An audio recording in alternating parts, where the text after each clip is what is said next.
chronique du patrimoine.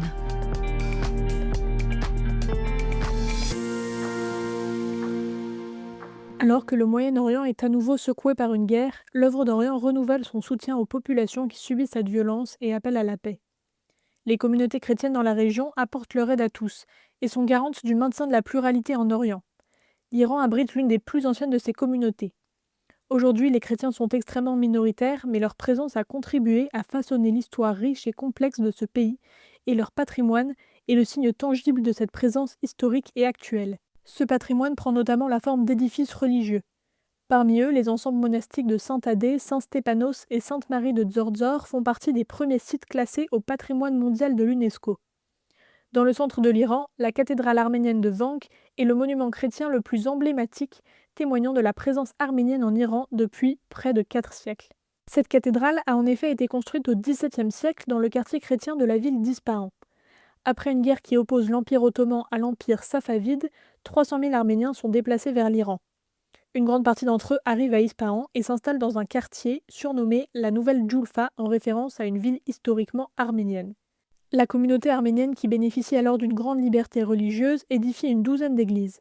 La première construite en 1606 est l'église de tous les guérisseurs qui deviendra plus tard la cathédrale du Saint-Sauveur ou cathédrale Vank. Construite entre 1655 et 1664, elle se distingue par son architecture unique qui mêle des éléments de décoration arméniens au style safavide du XVIIe siècle. De l'extérieur, son dôme rappelle l'aspect des mosquées. Mais à l'intérieur, des peintures à l'huile éblouissantes recouvrent l'ensemble de ses murs. Le plafond du dôme, peint en bleu et or, représente des scènes de la Genèse.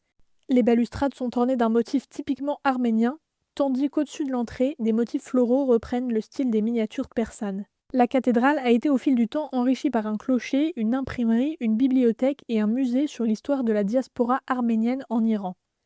La première presse à imprimer du Moyen-Orient a été inventée par un Arménien en 1633 en Iran, et le premier livre imprimé est exposé dans le musée de la cathédrale. Il s'agit d'un sarmosaran, c'est-à-dire un psautier arménien. La bibliothèque compte 700 manuscrits médiévaux en arménien et dans plusieurs langues européennes.